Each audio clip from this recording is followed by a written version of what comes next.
আমি আমার দাবির বিষয়ে জানাই, সেটি হচ্ছে টিসিবি ডিলারদের 25 এবং 26 সালের যে নবায়নযোগ্য যেসব ডিলার ছিল তাদের সাথে সরকারের নবায়ন যতদিন পর্যন্ত না হবে ততদিন পর্যন্ত আমাদের এই আমরণ অনশন চলতে থাকবে।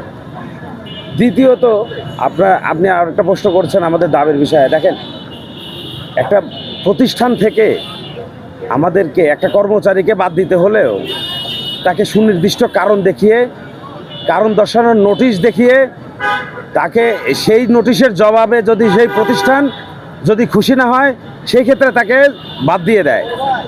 এইখানে কোনো ধরনের কারণ দর্শানোর নোটিশ নাই, কোনো ধরনের কোনো কথা নাই, শুধুমাত্র একটি পরিপত্রের মতো একটি লাইন জারি করে যে 2026 সালের আর কোনো ডিলারের সাথেই সরকার নবায়ন করবেন না। এই একটি মাত্র লেখায় আমাদের প্রায় 8000 ডিলারের ভাগ্য আজকে ফুটপাতে এসে দাঁড়িয়েছে।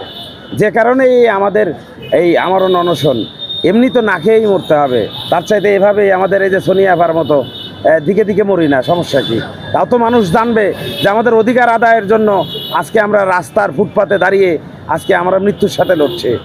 আজকে আমাদের প্রায় 30 ঘন্টা হয়ে চললো, আমরা এক ফোঁটা পানিও পান করিনি।